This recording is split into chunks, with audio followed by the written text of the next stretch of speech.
गीता 18 के श्लोक नंबर 62 में भगवान स्वयं कह रहे हैं कि अर्जुन उस परमेश्वर की शरण में जा जिसकी कृपा से परम शांति व शाश्वत स्थान अर्थात सतलोक को प्राप्त होगा। वो परमेश्वर कौन है, कहां है, कैसा है, जानने के लिए कृपया अवश्य सुनिए जगत गुरु तत्वदर्शी संत रामपाल जी महाराज के अमृत वचन। कोई अहिंसावादी तीक्ष्ण व्रत रखता है, जैसे मुंह पर पट्टी बांध के नंगे पैरों घूमना, और ये सभी साधक अपनी अपनी क्रियाओं को पापनाशक जानते हैं। पापनाशक का अर्थ है परमात्मा प्राप्ति। जब जीव के पापनाश हो जाएंगे यानी ये शुद्ध हो जाएगा तो परमात्मा मिलेगा।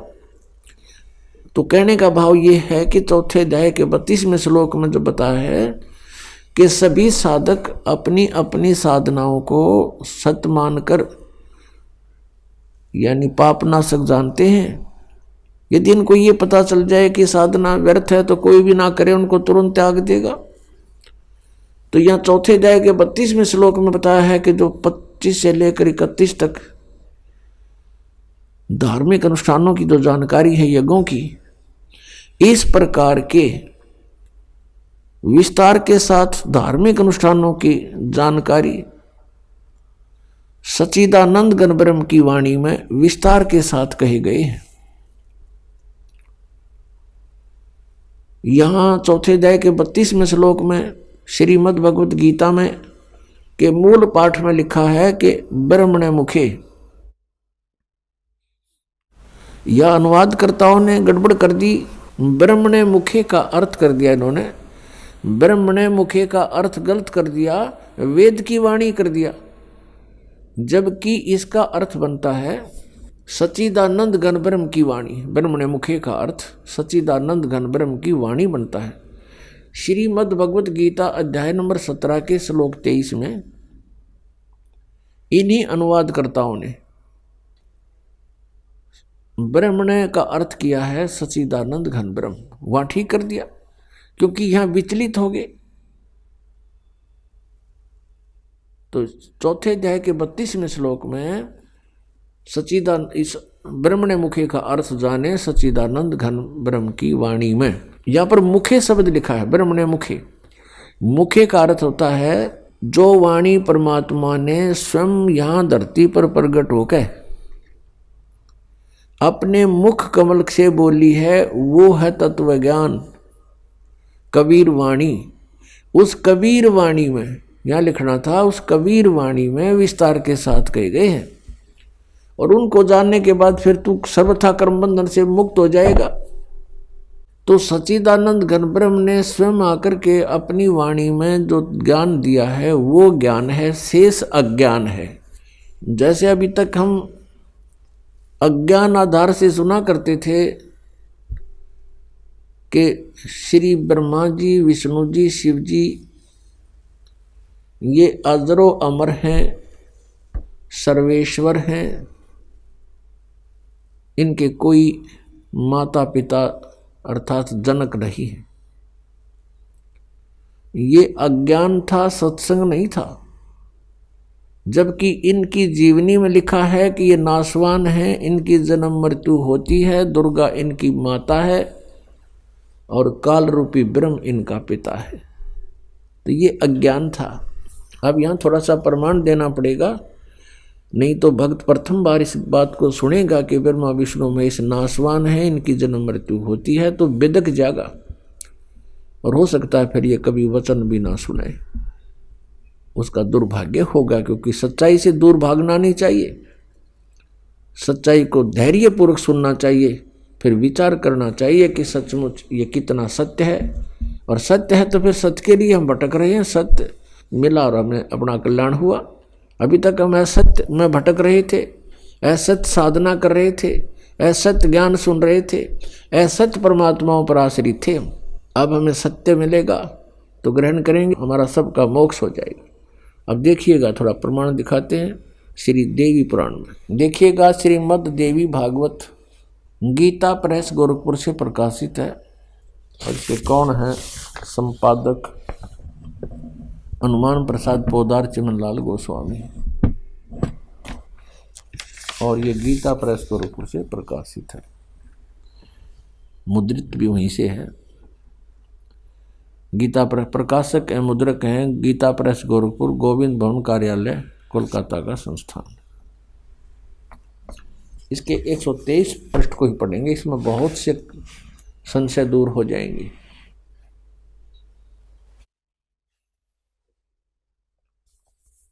तीसरा स्कंद श्रीमद् देवी भागवत आप पढ़ रहे हैं, 123 पृष्ठ पर देखिएगा। तुम भगवान विष्णु जी अपनी माता दुर्गा के विषय में कह रहे हैं स्तुति करते हुए, तुम शुद्ध स्वरूपा हो, यह सारा संसार तुम से उद्भासित हो रहा है। मैं ब्रह्मा और शंकर हम सभी तुम्हारी कृपा से विद्यमान हैं। हमारा आविर्भाव माने जन्म और तिरोभाव माने मृत्यु हुआ करता है। हमारा जन्म और मृत्यु हुआ करता है। केवल तुम ही नित हो, जगत जननी हो, प्रकृति और सनातनी देवी हो। ओह, फिर यहाँ कहा है, ये स्पष्ट लिखा है आविर्भाव माने जन्म। भगवान विष्णु जी स्वीकार कर रहे हैं कि मैं ब्रह्मा और शंकर हम सभी का जन्म और मृत्यु हुआ करता है। केवल तुम ही नित्य हो यानी अविनाशी हो, जगत जननी हो, प्रकृति और सनातनी देवी हो। ये भी याद रखना कि प्रकृति दुर्गा के लिए ही कहा जाता है। भगवान शंकर बोले, देवी यदि महाभाग विष्णु तुम्ही से प्रकट हुए हैं तो उनके बाद उत्पन्न होने वाले ब्रह्मा भी तुम्हारे बालक हुए। फिर मैं तमोगुणी लीला करने वाला शंकर क्या तुम्हारी संतान नहीं हुआ? अर्थात मुझे भी उत्पन्न करने वाली तुम ही हो शिवे। संपूर्ण संसार की सृष्टि करने में तुम बड़ी चतुर हो। इस संसार की सृष्टि, स्थिति और संहार में तुम्हारे गुण सदा समर्थ हैं। उन्हीं तीनों गुणों से उत्पन्न हम ब्रह्मा, विष्णु एवं शंकर नियमानुसार कार्य में तत्पर रहते हैं। पुण्यात्मा, इस श्रीमद् देवी भागवत यानी देवी पुराण ने चंद पंक्तियों में ये 5 कंसेप्ट क्लियर कर दिए। नंबर 1, ब्रह्मा विष्णु महेश नाशवान है, इनकी जन्म मृत्यु होती है, ये इनकी जीवनी में लिखा है। और नंबर 2, प्रकृति दुर्गा को कहते हैं। नंबर 3, दुर्गा इन ब्रह्मा विष्णु महेश की माता है। और नंबर 4, ये कहते हैं हम तो केवल नियमित कार्य ही कर सकते हैं, यानी जिसके संस्कार में दुख या सुख जैसा है उसको एज इट इज दे सकते हैं, उसमें हम कोई परिवर्तन नहीं कर सकते। और 5वां ये हो गया कि रजगुण ब्रह्मा, सतगुण विष्णु, तमगुण शिव जी, कि इन तीनों गुणों से उत्पन्न हम। तो पुण्यात्मा, अभी तक जो ये ज्ञान दिया करते थे वो दंत कथा थी, अज्ञान था, वो सत्संग नहीं था। और आज तक पवित्र हिंदू धर्म के जो गुरु मार्गदर्शक माने जाते थे, ऋषि महर्षि मंडलेश्वर, वो अपने सदग्रंथों से भी परिचित नहीं थे। विचारणीय विषय है कि एक अध्यापक विद्यार्थियों को आउट ऑफ सिलेबस पढ़ाता है, पाठ्यक्रम से अलग ज्ञान देता है, वो उनका मित्र नहीं शत्रु है। तो आज तक जितने भी हमारे पवित्र हिंदू धर्म के जो मार्गदर्शक थे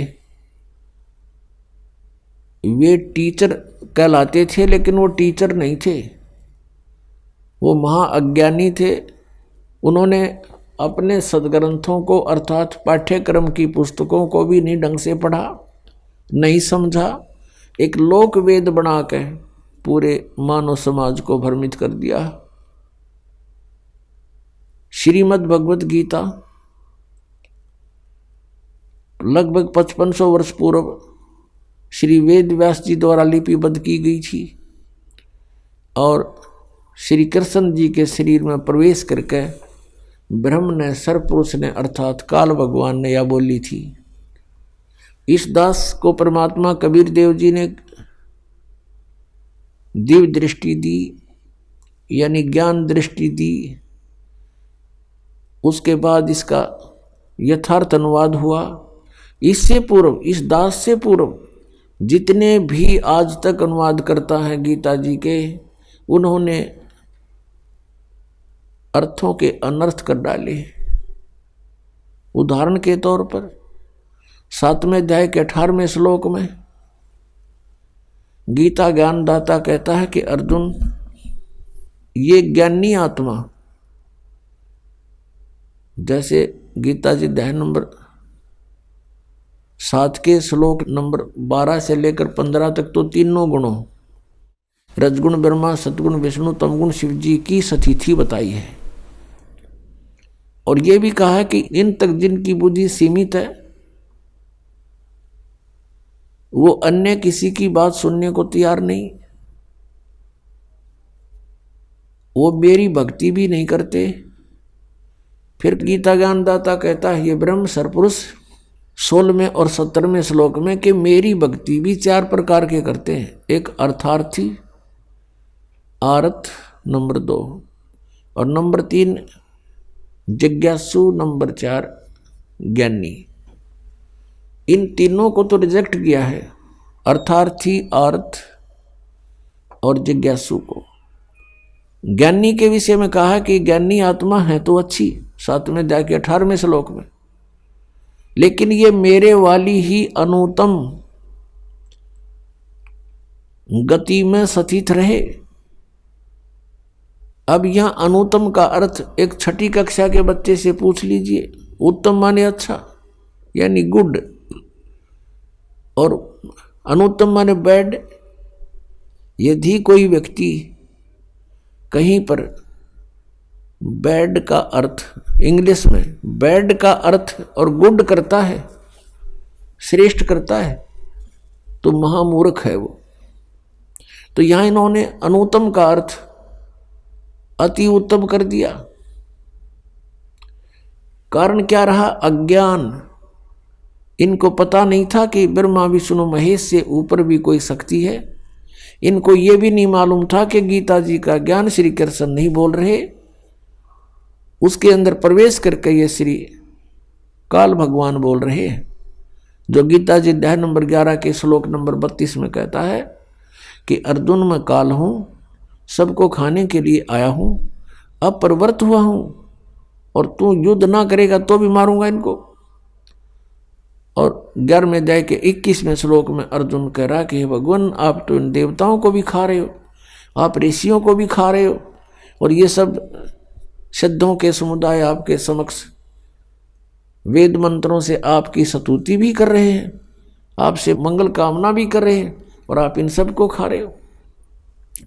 तब इसने 11वें अध्याय के 32वें श्लोक में कहा कि अर्जुन, मैं काल हूं और अब प्रवृत्त हुआ हूं, अब आया हूं, मैं अब प्रकट हुआ हूं। श्री कृष्ण जी तो अर्जुन के साथ पहले से ही रहते थे, संबंधी थे उसके।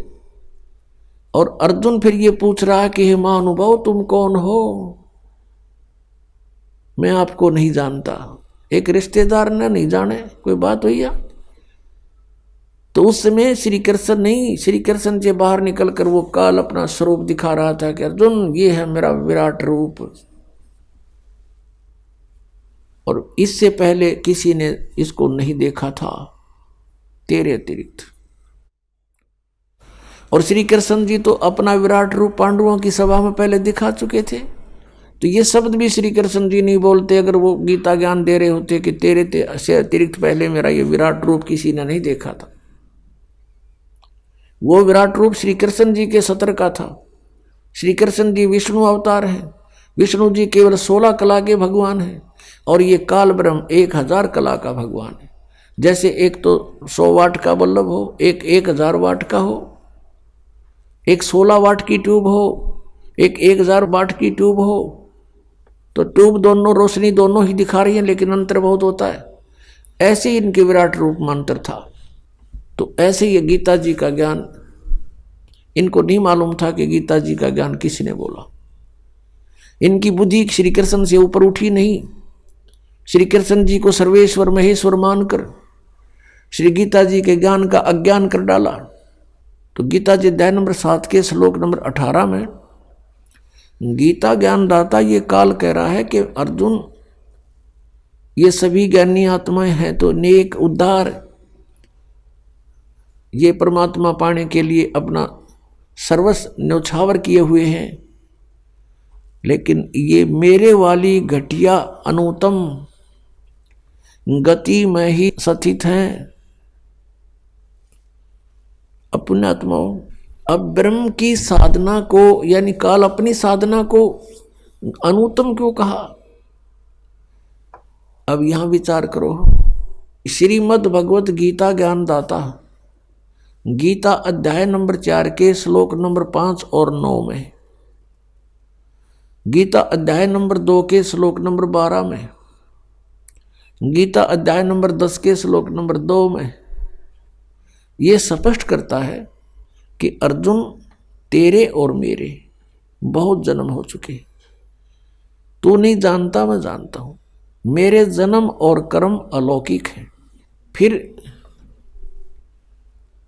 गीता ज्ञानदाता स्वयं कहता है कि अर्जुन 8वें अध्याय के 13वें श्लोक में कि मेरी भक्ति कर, और मेरी भक्ति का जो मंत्र है श्रीमद् भगवद गीता अध्याय नंबर 8 के श्लोक नंबर 5 और 7 में और 13 में, अध्याय 8 के 13 में, ये इसका निष्कर्ष समझो ऐसा है कि गीता ज्ञानदाता कहता कि अर्जुन, तू मेरी भक्ति कर, युद्ध भी कर और मुझे प्राप्त होगा।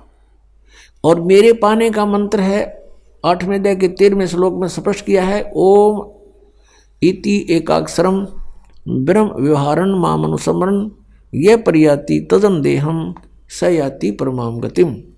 मुझ ब्रह्म का केवल एक ओम मंत्र है, नथिंग एल्स। यह एक ओम मंत्र है और अंतिम श्वास तक सिमरण करता हुआ जो शरीर त्याग कर जाता है, उच्चारण करके श्रवण करता हुआ शरीर छोड़कर जाता है, तो मेरे वाली परम गति को प्राप्त होता है। अब ओम के नाम से जो गति होनी है वो क्या है? क्या मोक्ष होगा? कितना मोक्ष होगा? कि ब्रह्मलोक प्राप्ति होगी।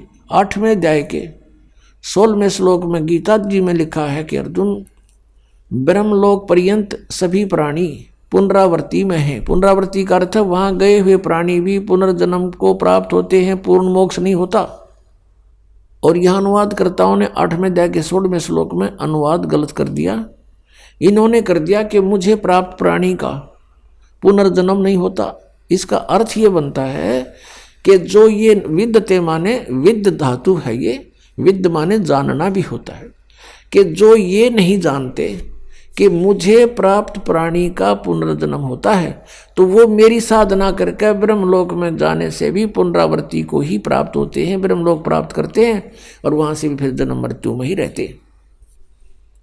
यदि यहाँ इनके अनुवाद को सही माने गीता अनुवादकर्ताओं का कि मुझे प्राप्त प्राणी का, गीता ज्ञानदाता कह रहा है कि मुझे प्राप्त प्राणी का पुनर्जन्म नहीं होता। ये गीता जी अध्याय नंबर 4 के श्लोक 5, 9, गीता अध्याय नंबर 2 का श्लोक 12 और गीता अध्याय नंबर 10 का श्लोक 2 ये झूठे हो जाते हैं। कि ये कहता है मेरे भी जन्म मृत्यु होते, साधक के भी, यानी तू मेरा साधक है तो तेरे भी जन्म मृत्यु होंगे अर्जुन। तो यहां इन्होंने अर्थों के अनर्थ कर डाले। अब गीता जी अध्याय नंबर 17 के श्लोक नंबर 23 में कहा कि ओम तत्सत इति निर्देश है ब्रह्मण त्रिविध समर्थ है। ब्रह्मण माने सच्चिदानंद घन ब्रह्म का 3 मंत्र के ओम तत्सत मंत्र की साधना का निर्देश है, नथिंग एल्स। और कोई मंत्र नहीं उस परमात्मा के पाने का, यानी पूर्ण मोक्ष कराने का। अब गीता जी अध्याय नंबर 8 के श्लोक नंबर 1 में अर्जुन ने पूछा कि आपने 7वें अध्याय के 29वें श्लोक में जिस तत्ब्रह्म के विषय में कहा कि तत्ब्रह्म को जानकर, सारे अध्यात्म को जानकर और पूरे सब कर्मों से परिचित प्राणी केवल जरा और मरण से मुक्ति पाने के लिए प्रयत्न करते हैं, वो संसार की किसी वस्तु की इच्छा नहीं रखते। तो 8वें अध्याय के प्रथम श्लोक में पूछा फिर किम तत्ब्रह्म, वो तत्ब्रह्म, वो परमात्मा कौन है, वो परमेश्वर कौन है। 8वें अध्याय के तीसरे श्लोक में गीता ज्ञानदाता ने कहा कि वो परम अक्षर ब्रह्म है, यानी गीता ज्ञानदाता से कोई अन्य है वो। और फिर 15वें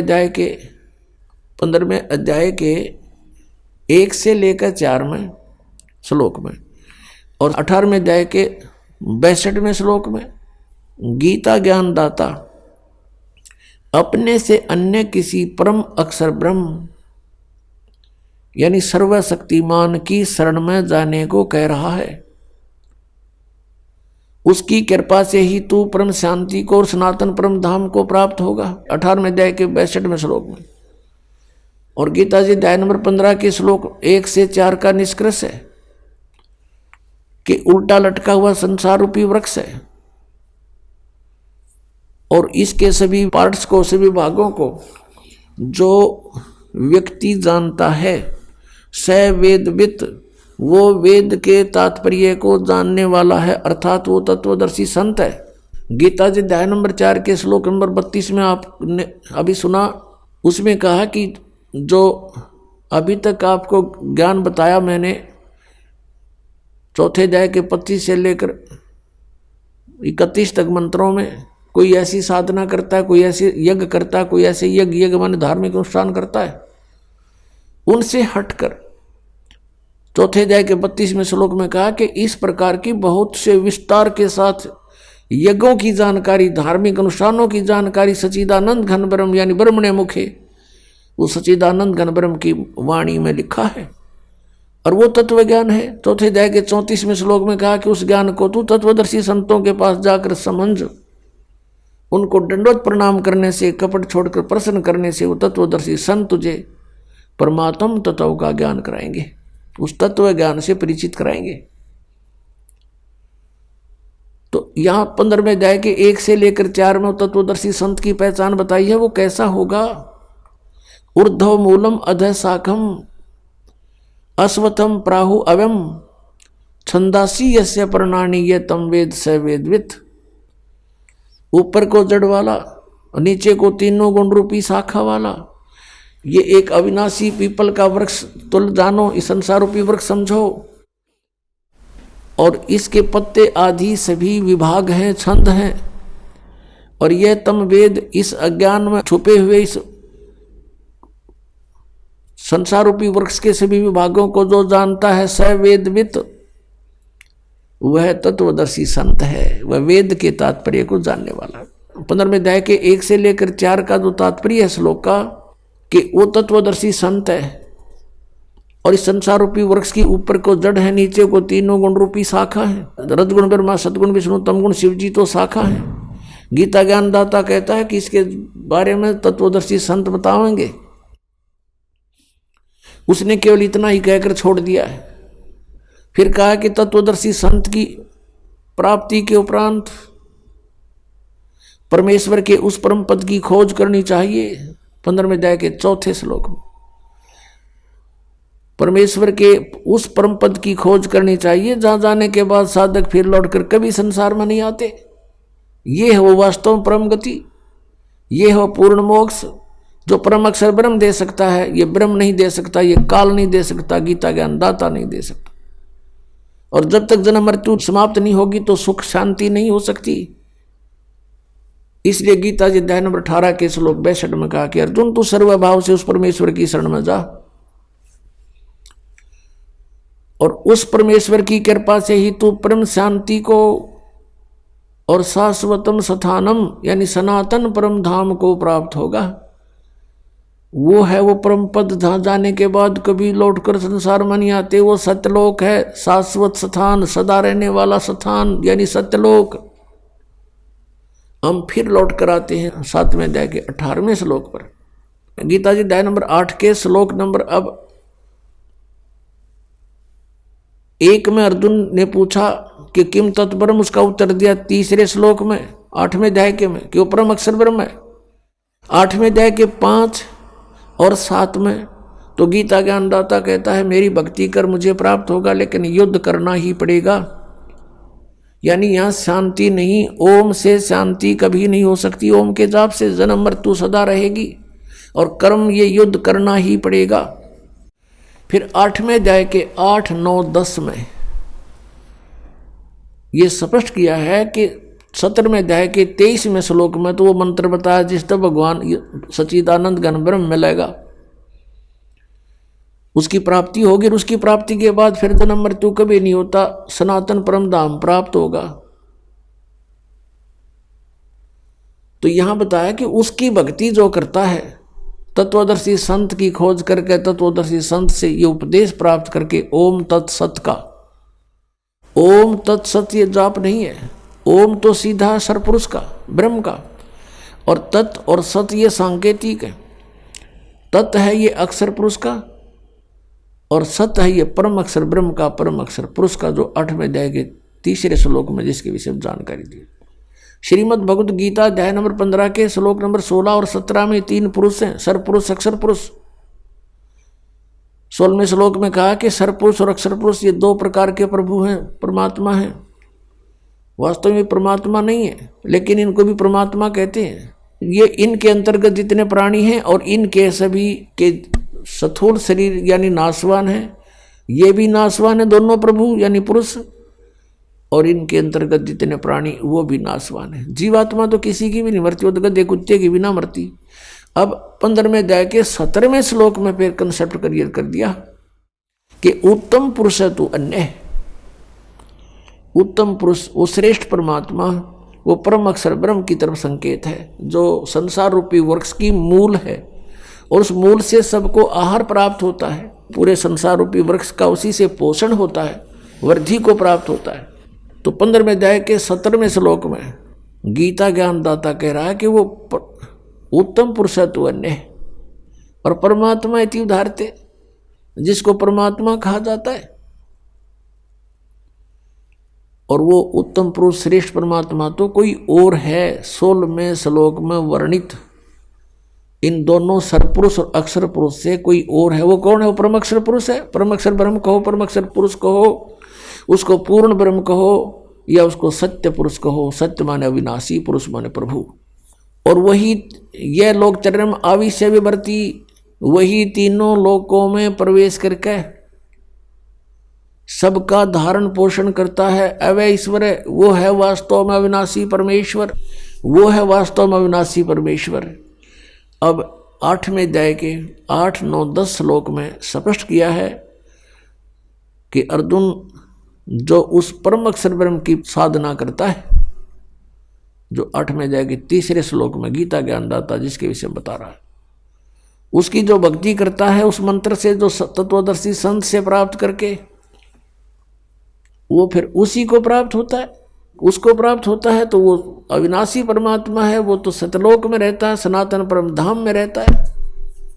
तो इस प्रकार जीव का मोक्ष होता है। अब हमारी पवित्र श्रीमद् भगवद गीता ये ज्ञान दे रहा है, और गीता ज्ञानदाता अपनी साधना को अनुत्तम बता रहा है, और ये अज्ञान आधार से अनुवाद करता हमारे गुरु, पूर्व के गुरु जो थे अज्ञानी, इन्होंने अनुत्तम का अर्थ ही अति उत्तम कर डाला 7वें अध्याय के 18वें श्लोक में और 7वें अध्याय के 24वें श्लोक में। इन अनर्थ कर डाले। 18वें अध्याय के 66वें श्लोक में गीता ज्ञानदाता कहता है कि सर्वधर्मान परित्यज माम, मेरे सतर की जितनी भी धार्मिक क्रियाएं हैं, अनुष्ठान हैं, वो मुझ में त्याग दे, यानी मुझे सौंप दे। जैसे ओम तत् सत में 3 मंत्र है। ओम तत् ये सांकेतिक है, सत भी सांकेतिक है। ओम तो ब्रह्म का है। कहते मेरे सतर की जितनी पूजाएं तूने की हैं वो मुझे दे दे, और उसके पश्चात उस परमेश्वर की एकम शरणम व्रज, एकम जिसके बराबर दूसरा ना हो, अद्वितीय सर्वशक्तिमान यानी परम अक्षर ब्रह्म, उसकी शरण में व्रज माने जाना होता है। इन अज्ञानियों ने सब ने व्रज माने आना कर रखे, आ जा मेरी शरण में आ जा। फिर ये गीता ज्ञानदाता कहता है कि अहम तवा सर्व पापेभ्यो मोक्षामि मां शुच, फिर मैं तुझे सब पापों से मुक्त कर दूंगा, तू चिंता ना कर। हम क्या करते रहे, जैसे तत्व ज्ञान के अभाव से परम संत मिले नहीं, ओम नाम का जाप और गीता जी अध्याय नंबर 3 के श्लोक नंबर 10 से लेकर 15 में जो अनुष्ठानों की जानकारी दी है यज्ञों की, वो 500 यज्ञ करते रहे, ओम नाम का जाप करते रहे, और इसके प्रतिफल को हम ब्रह्मलोक प्राप्त करके वहाँ भोगते रहे। और ब्रह्मलोक में जाने के बाद फिर हम वापस जन्म मृत्यु में रहे, हमारे ऊपर ये दंड बना रहा, और पाप के आधार से हम नरक भी जाते रहे। अब जब हमें परम अक्षर ब्रह्म मिल जाते हैं, उस सतनाम के जाप से, 2 अक्षर के सतनाम के जाप से हमारे पाप नाश हो जाते हैं। और हम क्या करते रहे, पुण्य तो हम स्वर्ग में खाते, और पापों को भोगने के लिए इसने नरक बना रखा, उस नरक में हम भोगते, दुख पाते, दंड पाते, और फिर 84 लाख योनियों के कष्ट भी भोगने पड़ते। यहाँ का ऐसा विधान है।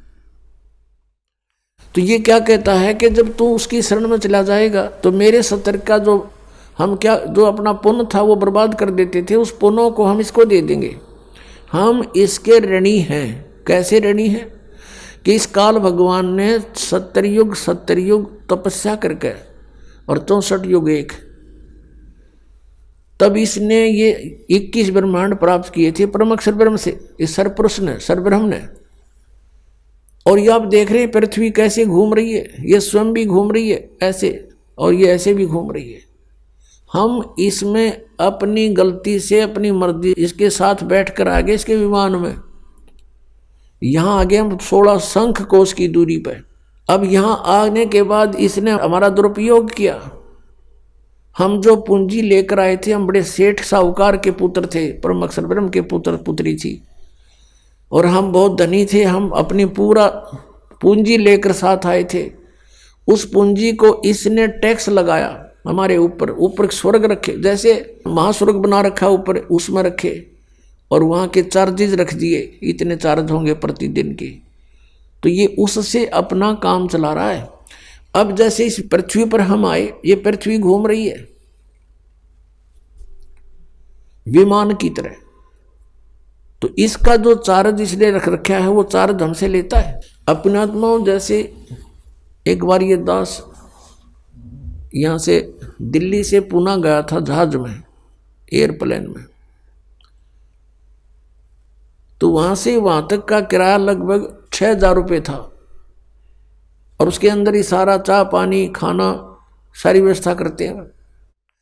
और वो 2.25 घंटे लगे वहाँ से दिल्ली से लेकर पुणे तक के, 2.25 घंटों के उसने 6,000 रुपये चार्ज किए।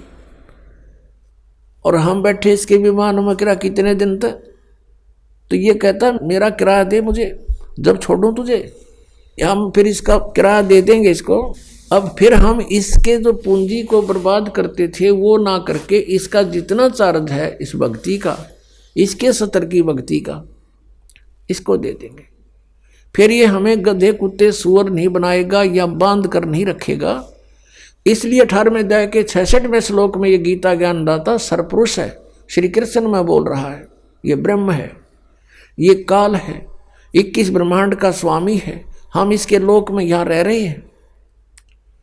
तो ये कह रहा है कि मेरे 70 की सर्वधर्मान परित्यज माम, 18वें अध्याय के 66वें श्लोक, मेरे 70 के सभी धार्मिक अनुष्ठान पूजाएं मुझे दे दे, मुझे त्याग दे, छोड़ दे, मेरा ऋण मुक्त हो, मेरा कर्जा दे।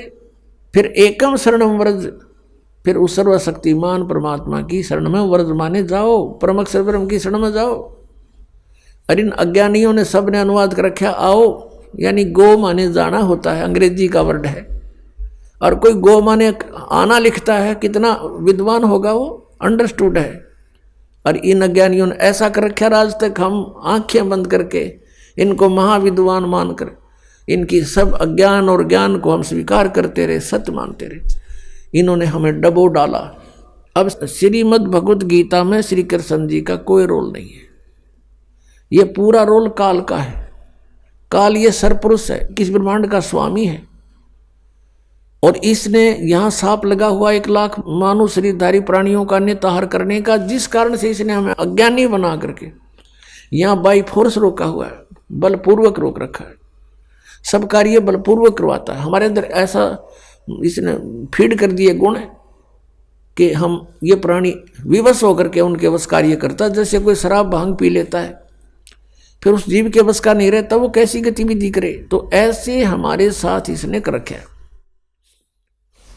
बच्चे उत्पन्न कराता है, खाता है आप। जैसे कसाई बकरियों को इकट्ठा छोड़ देता है, वो संतान उत्पत्ति करते हैं अपनी वासना के वश होकर के, और उन बच्चों में उनकी खूब ममता भी होती है, और काल उनको कसाई खाता है और वो उनको अपने बच्चे मानते रहते हैं। यही सतीथि परमात्मा कबीर जी ने बताई कि तुम यहाँ कसाई के लोक में रह रहे हो, इस काल के लोक में रह रहे हो, और यहाँ तुम्हारी जन्म मृत्यु कभी समाप्त नहीं हो सकती, और ये दुख तुम्हें सदा बने रहेंगे। चाहे स्वर्ग में जाओ, चाहे महास्वर्ग में जाओ, इसके में वहाँ पूरा होते ही समय वापस फिर यहाँ लौट कर आना पड़ेगा। तो प्रसंग चल रहा है कि हम यहाँ उसी पर आते हैं कि 7वें अध्याय के 18वें श्लोक में गीता ज्ञानदाता ने अपनी साधना, अपनी गति को भी अनुत्तम कहा है, अश्रेष्ठ कहा है, क्योंकि जन्म मृत्यु मिटे नहीं, पूर्ण मोक्ष हो नहीं सकता, सनातन परम धाम प्राप्त नहीं हो सकता, और सनातन परम धाम प्राप्त हुए बिना शांति नहीं हो सकती। तो वो गति फिर व्यर्थ है, यूजलेस है, अनुत्तम है, घटिया है। इसका उदाहरण देते हैं। क्या बताते हैं? परमात्मा कबीर देव जी ने अपना तत्व ज्ञान अर्थात सच्चिदानंद घन ब्रह्म की वाणी स्वयं आकर के बोली है, और वही ज्ञान आदरणीय गरीबदास साहिब जी में फीड करके उनके मुख कमल से बाहर निकलवाया है। उसमें क्या बताया है? 72 सोणी अक्षय करी, चुनक ऋषिश्वर एक, ये दे धारे जोरा फिरे, ये सभी काल के भेख। 72 अक्षौणी अक्षय करी, क्षय माने नाश कर दिया 72 अक्षौणी का। किसने? चुनक ऋषिश्वर एक, चुनक नामक एक ऋषिवर ने, ऋषिश्वर देख कितनी गहरी शब्द लाया हमारे लेकिन इनके साथ। एक तो ऋषि सिंपल, एक ऋषिश्वर, ऋषियों में भी श्रेष्ठों से भी श्रेष्ठ। उस ऋषि के ये लक्षण हैं क्या? कि 72 अक्षौणी मानदाता चक्रवर्ती राजा की 72 अक्षौणी का नाश कर दिया, खा गया। अक्षय करी, 72 अक्षौणी अक्षय करी, चुनक ऋषिश्वर एक, ये दे धारे जोरा फिरे, ये सभी काल के बेख। दे धारे जोरा, जोरा माने मौत है। जिनको तुम ऋषि महर्षि मानते थे, परमात्मा कहते हैं, और जो ब्रह्म तक के पुजारी थे, ईश्वर पुरुष के पुजारी थे, ओम नाम का जाप करते थे, वेदों अनुसार वो कहते हैं हम साधना करते हैं, वो काल तक के पुजारी हैं, ब्रह्म तक के पुजारी हैं, काल के भेख हैं, यानी काल के उपासक हैं।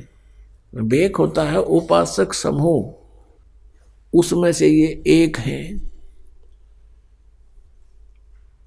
कहते हैं या दे धारे जोरा फिरे, तुम ऋषि समझो, ये तो एटम बम फिरे हैं शरीरदारी, ये मौत फिरे चलती फिरती, जरा सा कोई कह दे उसमें फूक दे, ऐसी सिद्धियों से युक्त है ये, और तुम ऋषि में ऋषि मानते हो उनको। तो यहाँ बताए हैं कि इस काल के पुजारी, इसलिए ये अनुत्तम है ये साधना कि 72 अक्षौणी अक्षय करी, चुनक ऋषिश्वर एक, और ये दे धारे जोरा फिरे, तुम ऋषि को हो, ये तब मौत आंड है या मौत भटक रही है, तुम्हें जरा सा छेड़ दिया, इसके प्रतिकूल कार्य थोड़ा सा भी कर दिया, वचन से ही तुम्हें भस्म कर दे। और ये सभी काल के भेख है। दुर्वासा को पेतहा समझ न आई नीचे, 56 करोड़ यादव कटे मची रुधिर की कीचे। परमात्मा बता रहे हैं कि दुर्वासा कोपे तहां और समझ न आई नीच। देखा हम ने दुर्वासा जैसा न महर्षि तोब माने थे और परमात्मा इनको नीच कहता है। ये इसे नीच थे। कैसे थे कि 56 करोड़ यादव कटे और मची रुधिर की कीच। कीच माने गारा कीचड़े। ओए होए ये दे धारे जोरा फिर सभी काल के भेख। अब एक समय अभी दोनों उदाहरण सुनाते हैं आपको। अब ये जैसे चुनक ऋषि थे, अब ये ज्ञानी आत्मा थी। अब फिर आते हैं हम 7वें अध्याय के 16 और 17 और 18 पर। इसमें लिखा है कि 4 प्रकार के साधक मेरी साधना करते हैं। ब्रह्म कह रहा है, गीता ज्ञानदाता सरपुरुष श्री कृष्ण में प्रवेश करके बोल रहा है। कह रहा कि मेरी साधना नहीं, ब्रह्म साधना भी 4 प्रकार की करते हैं। नंबर 1 आर्थ, अर्थार्थी और जिज्ञासु और ज्ञानी। आर्थ तो होते हैं जो संकट निवारण के लिए वेद मंत्रों के द्वारा ही कोई अनुष्ठान करते हैं। अर्थार्थी वो होते हैं जो धन लाभ के लिए, अपने व्यवसाय में बढ़ोतरी के लिए, वृद्धि के लिए वेद मंत्रों से ही कुछ जंतर मंत्र करते हैं वो, और किसी और अन्य किसी ग्रंथ से कोई सहयोग नहीं लेते। और तीसरे जिज्ञासु, जैसे ये जो न परमात्मा की चाहने वाली आत्माएं घर से बाहर निकली भद्र पुरुष और संतों को मिले, ऋषि महर्षियों से मिले, उनसे ज्ञान प्राप्त करके और स्वयं ही वक्ता बन गए, परमात्मा पाने की चेष्टा नहीं करी। उन जिज्ञासुओं ने ज्ञान ग्रहण करने की इच्छा में जीवन व्यर्थ कर दिया और वक्ता बनकर सुनाने लग गए। ये भी तीनों व्यर्थ बताए हैं। और चौथा ज्ञानी, ये चौथी प्रकार का जो ज्ञानी है, इसके विषय में कहा कि ये मुझे पसंद है और इसको मैं पसंद हूं, इसको मैं अच्छा लगता हूं और ये मुझे अच्छा लगता है। कौन कहता है? गीता ज्ञानदाता। अब गीता ज्ञानदाता इसको अच्छा क्यों बताते हैं? क्योंकि 7वें अध्याय के 12 से लेकर 15 में तीनों गुणों रजगुण ब्रह्मा सतगुण विष्णु तमगुण शिव जी की साधना करने वालों को गीता ज्ञानदाता कहता है कि ये राक्षस स्वभाव को धारण किए हुए मनुष्यों में नीच दूषित कर्म करने वाले मूर्ख मेरी भक्ति नहीं करते। गीता जी अध्याय नंबर 7 के श्लोक नंबर 12 से 15 में तीनों गुण रजगुण ब्रह्मा सतगुण विष्णु तमगुण शिव जी की जो साधना करते हैं और इन्हीं तक जिनकी बुद्धि सीमित है, वो मेरी भक्ति नहीं करते। ये मूर्ख अपनी भक्ति के विषय में बता रहा है। ये 4 प्रकार के करते हैं। इन 4 प्रकार में से भी फिर ज्ञानी को कहता है कि ये ज्ञानी मुझे पसंद है, मुझे अच्छा लगता है, क्योंकि इसने मेरी भक्ति की और इसको मैं अच्छा लगता हूं। क्योंकि ज्ञानी वो होता है जिसको ये ज्ञान हो जाए कि भाई मनुष्य जीवन का उद्देश्य क्या है। उसको उद्देश्य का पता लगता है कि इस उद्देश्य केवल यही है कि मोक्ष हो, जन्म और मृत्यु से छुटकारा हो। और वेदों में लिखा है कि जन्म और मृत्यु का छुटकारा तो केवल परम अक्षर ब्रह्म की शरण में जाने से होगा। एक विचार करना पुण्यात्माओं, जैसे अभी आपको सुनाया कि 18वें अध्याय के 62वें श्लोक में कहा है कि अर्जुन तू सर्वभाव से उस परमेश्वर की शरण में जा, उसकी कृपा से ही तू परम शांति को और सनातन परम धाम को प्राप्त होगा। गीता जी अध्याय नंबर 15 के श्लोक नंबर 1 से 4 में कहा कि उल्टे लटके हुए संसार रूपी वृक्ष को जो जानता वो तत्वदर्शी संत है, उसके सभी भाग बता देता है। तो उसके पश्चात परमेश्वर के उस परम पद की खोज करनी चाहिए तत्वदर्शी संत की प्राप्ति के उपरांत, जहाँ जाने के बाद साधक फिर लौट कर कभी संसार में नहीं आते। और अपनी जानकारी चौथे अध्याय के 5वें और 9वें श्लोक में, दूसरे अध्याय के 12वें श्लोक में, 10वें अध्याय के दूसरे श्लोक में गीता ज्ञानदाता कहता है अर्जुन तेरे और मेरे बहुत जन्म हो चुके, तू नहीं जानता मैं जानता हूँ। तो इससे सिद्ध हो गया कि वो अपने से किसी अन्य परम अक्षर ब्रह्म की तरफ संकेत करा कि उसकी शरण में जाने से मोक्ष होगा। तो इन ज्ञानी आत्माओं ने वेदों को पढ़ा, क्योंकि श्रीमद् भगवद गीता चारों पवित्र वेदों का सारांश है, कोड वर्ड इसमें अधिक है, और उसको तत्वदर्शी संत ही जान सकता है। गीता ज्ञान दाता भी अपरिचित है, उसने ऑप्शन छोड़ दिया है कि तत्वदर्शी संत बताएगा। तो इन ज्ञानी आत्माओं को जिन्होंने वेदों को पढ़ा, उसमें उनको ये जानकारी होगी कि तीनों गुण की भक्ति नहीं करनी चाहिए, इससे मोक्ष नहीं हो सकता। फिर उनको ये भी ज्ञान हुआ कि मनुष्य जीवन केवल मोक्ष प्राप्ति के लिए प्राप्त है। फिर इनको वेदों से ये भी जानकारी हुई कि पूर्ण मोक्ष तो उस समर्थ शक्ति से होगा, पूर्ण परमात्मा से होगा। अब चारों वेदों में केवल वे ऑफ वर्शिप तो ब्रह्म तक की है, और जानकारी परम अक्षर ब्रह्म की अत्यधिक है। अब इनको तत्वदर्शी संत नहीं मिला, ऋषियों को, ज्ञानियों को। उन्होंने स्वयं निष्कर्ष निकाला श्री ब्रह्मा जी से डिस्कस करके, क्योंकि श्री ब्रह्मा जी को चारों वेद प्राप्त हुए थे सागर मंथन में, और ब्रह्मा जी ने वेदों को पढ़ा जैसा उसने समझा, क्योंकि इनकी बुद्धि ब्रह्म के हाथ में है, काल के हाथ में है। और ब्रह्मा जी का जब जन्म हुआ और उसको जब वो युवा हुआ तब तक वो बेहोश था, अचेत था। फिर कमल के फूल पर इसको रख दिया गया, वहाँ इसको सचेत किया गया। तो इसने देखा मैं कहाँ से आ गया, मेरा क्या उद्देश्य है। तो इस काल भगवान ने आकाशवाणी करी कि तप करो, तप करो। ब्रह्मा जी ने 1000 वर्ष तक तप किया। जब इसमें सिद्धि आ गई, उच्चारज हो गया, तब इसने आकाशवाणी करी कि अब सृष्टि करो। तो वो जो आकाशवाणी थी वह थी तो ब्रह्म की, इस काल की, सरपुरुष की। और ब्रह्मा ने सोच लिया ये परमात्मा की आकाशवाणी है, तप करना। ये तो इसको वेद प्राप्त होने से पहले आकाशवाणी हो चुकी थी। फिर जब ये तीनों भाई इकट्ठे हुए, इनको आदेश दिया दुर्गा ने कि जाओ तुम सागर मंथन करो। तो दुर्गा जी के आदेश से तीनों ने, रजगुण ब्रह्मा, सतगुण विष्णु, तमगुण शिव जी ने सागर मंथन किया। प्रथम बार ये 4 वेद निकले, चारों वेद ब्रह्मा को प्राप्त हुए। फिर ब्रह्मा जी ने पढ़ा, तो ब्रह्मा जी ने वेदों में, जैसे यजुर्वेद अध्याय नंबर 40 के मंत्र नंबर 15 में स्पष्ट किया है कि वायु अनिलम बसमांतम अथिदम अमृतम, वायु अनिलम अमृतम अथिदम बसमांतम शरीरम, ओम कर्तु समर किल्वे समर और कर्तुम समर।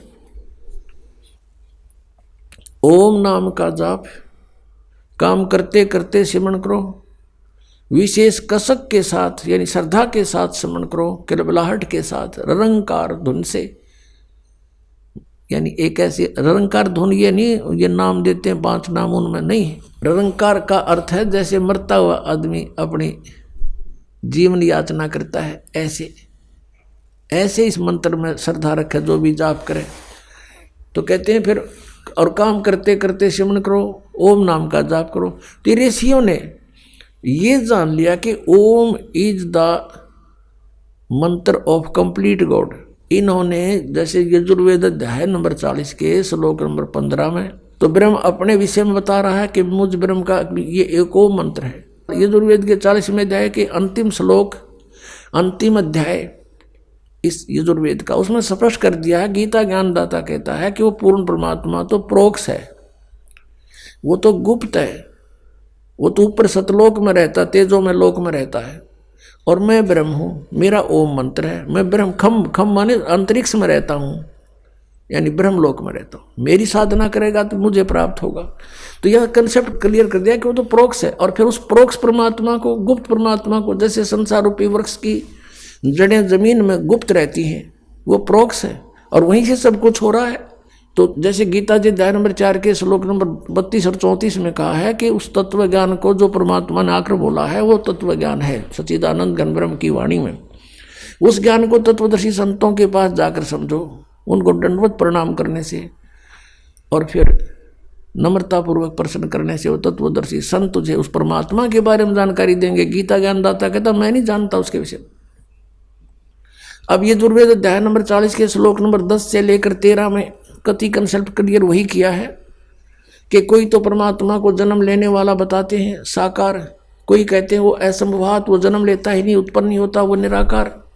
इसकी जानकारी वो धीराणाम माने तत्वदर्शी संत जिनका टिकाऊ ज्ञान है वो बताएंगे, उनसे सुनो। तो इससे सिद्ध हो गया कि वेद ज्ञान दाता और गीता ज्ञान दाता एक है। ये कहता कि मैं भी उस वास्तविक ज्ञान से अपरिचित हूं। तो इन ऋषियों को वो तत्वदर्शी संत मिला नहीं। यजुर्वेद अध्याय नंबर 40 के मंत्र 15 से ले लिया कि ओम नाम उस पूर्ण परमात्मा का है, और उधर से ब्रह्मा से के लोकवेद से काल के द्वारा दिए गए ज्ञान से उसने ये हठ योग आकाशवाणी की थी, तप करो तप करो, और फिर कहा था अब चलो सृष्टि करो। सूक्ष्म वेद में परमात्मा ने कहा था ब्रह्मा जी को, काल ने क्या बोला, तपो तपो कर वाक्य सुनाया, लोक रचो बल मेरी माया। कि एक तपो तपो कर आवाज कर दी उसने काल ने, और जब तप कर दिया, जब कहा लोक रचो बल मेरी माया, कहती है सब मेरा जाल है, अब लोक रचो, अब सृष्टि रचो, तुम जाओ, वो चार्ज होगी बैटरी, अब अपनी बर्बाद करो। तो यहाँ इन ऋषियों ने कुछ अज्ञान कुछ ज्ञान, जैसे ब्रह्मा जी से प्राप्त ज्ञान से हठ योग शुरू करा। ब्रह्मा जी ने बताया कि मुझे परमात्मा की आकाशवाणी, मैंने 1000 वर्ष तप किया, फिर आकाशवाणी हुई कि सृष्टि करो। तो ये भी उन्होंने परम अक्षर ब्रह्म की वाणी मान ली, या थी काल की वाणी आकाशवाणी, और उधर से ओम नाम वहां से ले लिया। गीता जी अध्याय नंबर 4 के श्लोक नंबर 8 में लिखा कि अर्जुन, यदि तू हट करके बैठ गया एक स्थान पे तो तेरा निर्वाह कैसे चलेगा। तो कहने का भाव यह है कि हठ योग नहीं करना, किसी भी शास्त्र में नहीं लिखा है। अब आपने सुन लिया, यजुर्वेद अध्याय नंबर 40 के मंत्र नंबर 15 में स्पष्ट किया है कि ओम करतु समर, केलवे समर और करतुम समर। ओम नाम का जाप काम करते करते सिमरन करो, विशेष कसक के साथ सिमरन करो, अपना मनुष्य जीवन का प्रथम कर्तव्य मूल कर्तव्य जानकर सिमरन करो। हठ योग एक स्थान पर बैठकर करने को नहीं कहा। ऐसा नहीं है कि जैसे आप बैठे हो तो बैठ के भी कर लो, समय काम नहीं है, कोई दिक्कत नहीं, लेट कर कर लो, चलते कर लो, बैठते। जैसे सूक्ष्म वेद में कहा कि नाम उठत नाम बैठत, नाम सोवत जागवे, नाम खाते नाम पीते, नाम से ती लागवे। तो इस प्रकार ये साधना तो इस तरीके की है, ये वेदों अनुसार यानी सदग्रंथों में तो ये सहज साधना है, सहज साधना, सिंपल वर्शिप। और इन्होंने अपने हठ योग ज्ञान से इसको इतना कठिन बना दिया। कोई तप करता खड़ा होकर, कोई उल्टे पैर करके, ऊपर न पैर नीचे को सिर करके, कोई व्रत रख के, कोई पहाड़ों पर जाता भगवान को खोजने के लिए, और कोई कुछ अन्य मंत्र करता है जैसे हरे कृष्ण कृष्ण कृष्ण हरे हरे राधे राधे श्याम मिला दे। ये गीता जी में है कहीं? तो गीता जी में जो लिखा है वो साधना है भक्ति की, उससे छोड़कर जो साधना या मंत्र हम करते हैं। आइए अब हम उन श्रद्धालुओं के अनुभव जानते हैं जो जगत गुरु तत्वदर्शी संत रामपाल जी महाराज जी से दीक्षा प्राप्त कर चुके हैं तथा उनके द्वारा बताए गए भक्ति मार्ग पर चल रहे हैं। नमस्कार सर। सत्सा जी। सर क्या नाम है आपका? निहाल सिंह। निहाल जी, आप कहाँ से हैं? जलेसर जिला एटा उत्तर प्रदेश से। निहाल जी, संत रामपाल जी महाराज से कब जुड़े आप? 2019 4 जनवरी। सर, संत रामपाल जी महाराज से नाम दीक्षा लेने से पहले क्या आप कोई भक्ति साधना भी करते थे? जी, सब ब्रह्मा विष्णु महेश की, सबसे ज़्यादा मैं शंकर जी की भक्ति करता था। भक्ति से काफ़ी देवी देवताओं की सेवा साधना करने पर मुझे परेशानी थी काफ़ी। पहली बात तो मेरे जो हाथ पैरों के जो 20 नाखून हैं वो गिर चुके थे।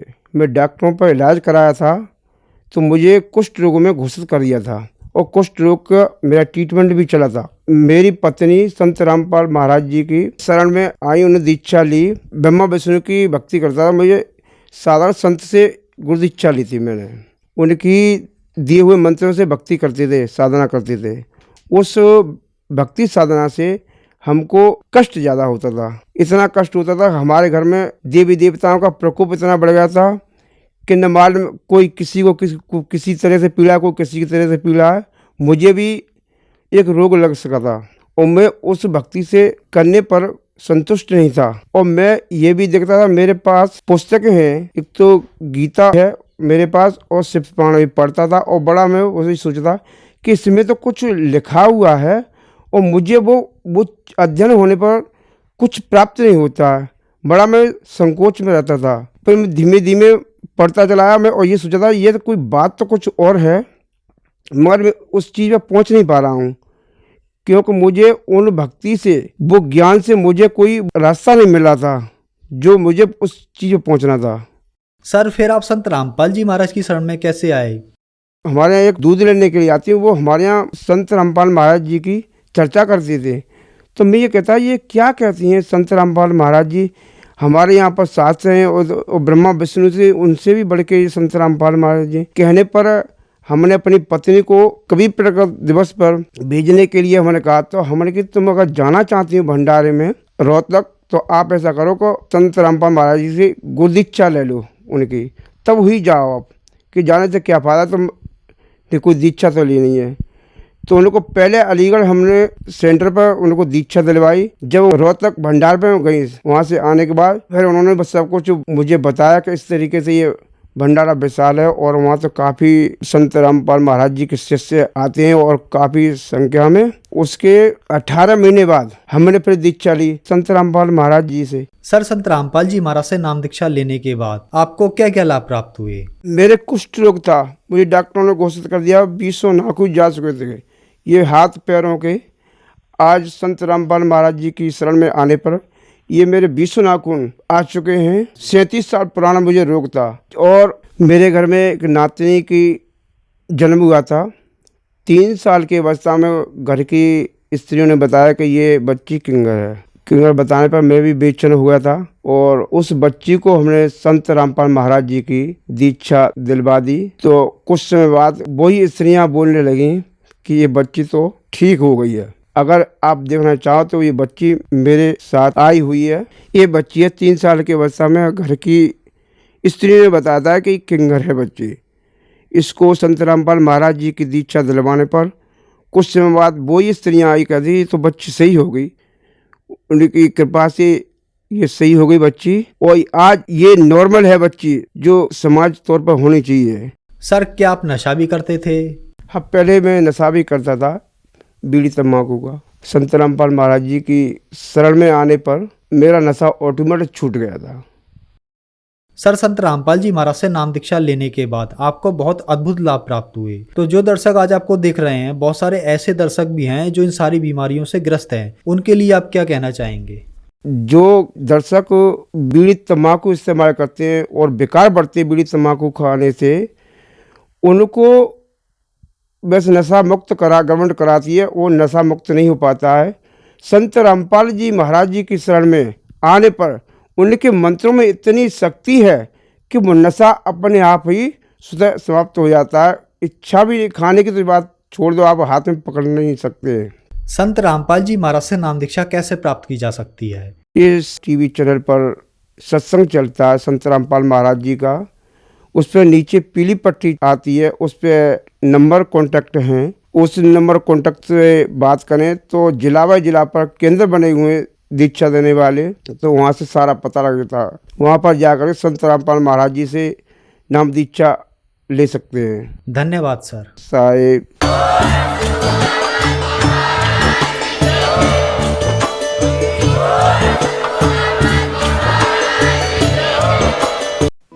आप सुन रहे थे जगत गुरु तत्वदर्शी संत रामपाल जी महाराज के मंगल प्रवचन।